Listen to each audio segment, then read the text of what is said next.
ബീഹാറിൽ തെരഞ്ഞെടുപ്പ് വരികയാണ്. അല്പസമയം മുമ്പ് മുഖ്യ തെരഞ്ഞെടുപ്പ് കമ്മീഷണർ ഡൽഹിയിൽ വെച്ച് നടത്തിയ വാർത്താ സമ്മേളനത്തിൽ ബീഹാർ ലോക്സഭാ തെരഞ്ഞെടുപ്പിന്റെ തീയതികൾ പ്രഖ്യാപിച്ചു. നവംബർ 6, 11 തീയതികളിലായി 2 ഘട്ടങ്ങളിലായി ബീഹാർ വിധി എഴുതാൻ പോകുന്നു. 14-ന് ഫലമറിയും.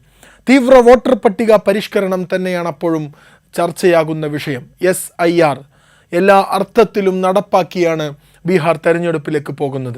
എന്നാൽ SIRന്റെ മറവിൽ തെരഞ്ഞെടുപ്പ് കമ്മീഷൻ വ്യാപകമായി വോട്ട് നീക്കം ചെയ്തു എന്ന് കോൺഗ്രസ് പാർട്ടി അടക്കമുള്ളവർ ആരോപിക്കുന്ന ആരോപണങ്ങൾ വീണ്ടും വീണ്ടും വ്യക്തമായി കൊണ്ടിരിക്കുകയാണ്.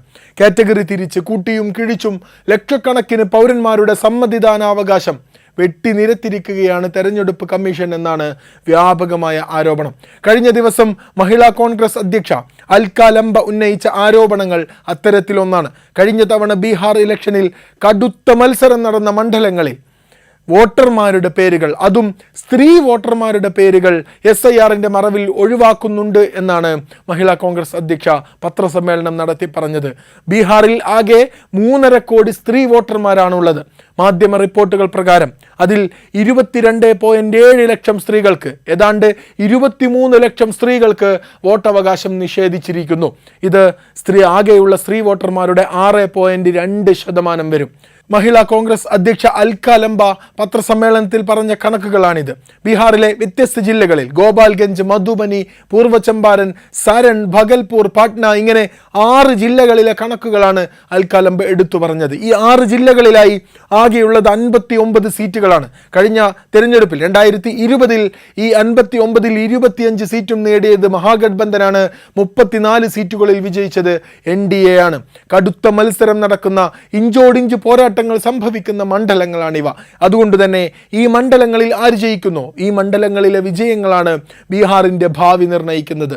അവിടെയാണ് തെരഞ്ഞെടുപ്പ് കമ്മീഷൻ ഇത്തരത്തിൽ വ്യാപകമായി വോട്ട് നീക്കം ചെയ്തിരിക്കുന്നത് എന്ന് അൽക്ക ലംബ പറയുന്നു. വോട്ട് നീക്കം ചെയ്ത് 23 ലക്ഷം സ്ത്രീകളിൽ ഭൂരിഭാഗവും ദളിത് സ്ത്രീകളുടെയും മുസ്ലിം സ്ത്രീകളുടെയും വോട്ടുകളാണ് എന്നും അൽക്ക ലംബ ഉറപ്പിച്ച് പറയുകയാണ്. അതായത് തുറന്നു പറഞ്ഞാൽ BJPക്കും NDA മുന്നണിക്കും വോട്ട് ചെയ്യാത്തവരുടെ ഏറെക്കുറെ മഹാഗഠബന്ധന്റെ വോട്ട് ശേഖരത്തിൽ നിന്നുള്ള വോട്ടുകളാണ് ഈ നീക്കം ചെയ്യുന്നത്. കോൺഗ്രസ് പാർട്ടി ഓരോ മണ്ഡലങ്ങളിലുമുള്ള വനിതാ നേതാക്കളോട് ഈ കാര്യം നേരിട്ട് തന്നെ അന്വേഷിക്കണമെന്ന് ആവശ്യപ്പെടുന്നു. അവർ ഫീൽഡ് വർക്കിന് ഇറങ്ങാൻ പോവുകയാണ്. മഹിളാ കോൺഗ്രസ് ഇതിനായി ഒരുങ്ങുകയാണെന്നാണ് പറയുന്നത്. ഞായറാഴ്ച പട്നയിൽ വാർത്താ സമ്മേളനം നടത്തിയ സമയത്ത് മാധ്യമപ്രവർത്തകർ മുഖ്യ തെരഞ്ഞെടുപ്പ് കമ്മീഷണർ ജ്ഞാനേഷ് കുമാറിനോട് ഇതെല്ലാം ചോദിക്കുന്നുണ്ട്. എന്തുകൊണ്ടാണ് വോട്ട് ഒഴിവാക്കുന്നത്, എന്തുകൊണ്ടാണ് വോട്ട് ഒഴിവാക്കുന്നവരിൽ സ്ത്രീ പുരുഷ വിവേചനം സംഭവിക്കുന്നത് എന്നും ചോദിച്ചിട്ടുണ്ട്. ജ്ഞാനേഷ് കുമാറിന്റെ ഉത്തരം വളരെ ലളിതമായിരുന്നു. എന്യൂമറേഷൻ ഫോം എല്ലാവർക്കും നൽകിയതാണ് എന്നായിരുന്നു അദ്ദേഹം പ്രതികരിച്ചത്. അതായത് ഓരോ വോട്ടർമാരും ഫോം പൂരിപ്പിച്ച് അപേക്ഷിച്ച് തത്വത്തിൽ തെരഞ്ഞെടുപ്പ് കമ്മീഷന്റെ മുന്നിൽ ഓച്ചാനിച്ച് നിന്നാൽ മാത്രമേ വോട്ട് ചെയ്യാൻ അവസരം തരൂ എന്നാണോ കമ്മീഷന്റെ മനോഭാവം?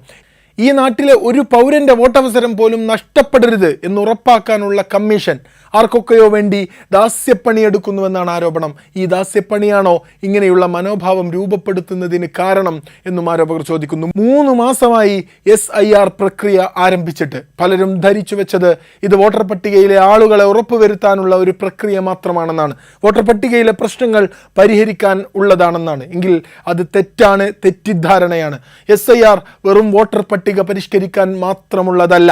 ഇന്ത്യൻ പൗരന് വോട്ടവകാശം ഉറപ്പിക്കുന്ന തത്വങ്ങളെ തന്നെ അപ്പാടെ പരിഷ്കരിക്കുന്ന പ്രക്രിയയാണിത്. വോട്ടർ ലിസ്റ്റിൽ പേരുറപ്പിക്കേണ്ടത് ഭരണകൂടത്തിന്റെ ബാധ്യതയായിരുന്നു. ഇത് മാറ്റി ഓരോ വ്യക്തികളുടെയും ബാധ്യതയാക്കി മാറ്റിയിരിക്കുന്നു. ഫൈനൽ വോട്ടർ പട്ടിക വന്നു. ബീഹാറിൽ 7,24,00,000 7,42,00,000 ഉയർന്നു. എങ്കിൽ വോട്ടർമാരുടെ എണ്ണം കൂടിയില്ലേ, സമാധാനമായില്ലേ എന്ന് ചോദിക്കുന്നവരോടാണ്. കേന്ദ്ര സർക്കാർ കണക്കുകൾ പ്രകാരം കഴിഞ്ഞ ജൂലൈ വരെ ബീഹാറിൽ പ്രായപൂർത്തിയായ 8,18,00,000 മനുഷ്യരുണ്ട്. ആദ്യത്തെ വോട്ടർ പട്ടികയിൽ 7,89,00,000 മനുഷ്യരുണ്ടായിരുന്നു. റിവിഷൻ നടത്തുകയാണെങ്കിൽ ഇനിയും 29 ലക്ഷം ആളുകൾ വർദ്ധിക്കുകയാണ് വേണ്ടത്. മറിച്ച് 47 ലക്ഷം കുറഞ്ഞിരിക്കുന്നു. ഈ കണക്കുകളാണ് SIR വഴി ബീഹാറിൽ 47 ലക്ഷം വോട്ട് കുറച്ചിരിക്കുന്നു എന്ന ആരോപണത്തിന് നിദാനം. ഒരു വോട്ട് കുറഞ്ഞാൽ പോലും ഭരണഘടനയിൽ വിശ്വാസമർപ്പിക്കുന്ന കമ്മീഷന് സമാധാനപ്പെടാൻ കഴിയില്ല. ആ കമ്മീഷനാണ് 47 ലക്ഷം വോട്ടുകൾ കുറഞ്ഞ പട്ടിക തയ്യാറാക്കുന്നത്. പൗരന്മാരാണ്, ഈ രാജ്യത്തെ പൗരന്മാരാണെന്ന് സർക്കാർ പറയുന്ന 8,18,00,000 മനുഷ്യർ, അവരെ എല്ലാവരെയും തെരഞ്ഞെടുപ്പ് പ്രക്രിയയുടെ ഭാഗമാക്കലാണ്, അത് ഉറപ്പുവരുത്താനാണ് തെരഞ്ഞെടുപ്പ് കമ്മീഷൻ. അവർ പൗരന്മാരാണെന്ന് കമ്മീഷന് മുമ്പിൽ തെളിയിക്കേണ്ട ബാധ്യത ബീഹാറിലെ പാവപ്പെട്ട ദളിതരായ, മുസ്ലിങ്ങളായ, മറ്റു സമൂഹത്തിൻ്റെ അടിത്തട്ടിൽ ജീവിക്കുന്ന, ഫോം പൂരിപ്പിക്കാൻ അറിയാത്ത ഓരോരുത്തർക്കും അടിച്ചേൽപ്പിക്കുകയാണ് കമ്മീഷൻ. പൗരത്വം തെളിയിക്കാനും ചോദിക്കാനും രേഖകൾ നോക്കാനും ഇവിടെ ആഭ്യന്തര മന്ത്രാലയമുണ്ടെന്ന് കമ്മീഷൻ മറന്നുപോയതാണോ? പറഞ്ഞ പോലെ ചെയ്തില്ലെങ്കിൽ വോട്ടുകൾ ഡിലീറ്റ് ആക്കുമെന്ന് ഭീഷണിപ്പെടുത്താൻ കമ്മീഷൻ അധികാരമുണ്ടോ? പ്രിസംപ്ഷൻ ഓഫ് സിറ്റിസൺഷിപ്പ് എന്നത് ഇത്രയും കാലം രാജ്യത്ത് നിലനിന്നതാണ്. എന്തെങ്കിലും പ്രശ്നമുണ്ടെങ്കിൽ മാത്രം ചോദ്യം ചെയ്യപ്പെടേണ്ടതാണ് പൗരത്വം. ഈ തെരഞ്ഞെടുപ്പ് കമ്മീഷനും തീവ്ര തെരഞ്ഞെടുപ്പ് പട്ടിക പരിഷ്കരണവും SIRഉം അടിസ്ഥാനമാക്കുന്നത് തന്നെ ഈ പ്രിസംപ്ഷൻ ഓഫ് സിറ്റിസൺഷിപ്പ് എന്ന തത്വത്തിൻ്റെ മുകളിൽ കത്തിവെച്ചുകൊണ്ടാണ്. ഇങ്ങനെ രാജ്യത്തിൻ്റെ തെരഞ്ഞെടുപ്പ് ചരിത്രത്തിലെ, ജനാധിപത്യ ചരിത്രത്തിലെ തത്വങ്ങളെ തന്നെ അട്ടിമറിച്ചുകൊണ്ടാണ് ബീഹാറിൽ SIR നടപ്പാക്കിയത്. ബീഹാറിൽ തെരഞ്ഞെടുപ്പ് വരുന്നത് ഇനി രാജ്യം മുഴുവൻ SIR നടപ്പാക്കാൻ പോകുന്നു. അതിൻ്റെ ഫലം എന്താകുമെന്ന് അറിയാനുള്ളൂ. അതത്ര സുഖകരമാകും എന്ന് തോന്നുന്നില്ല.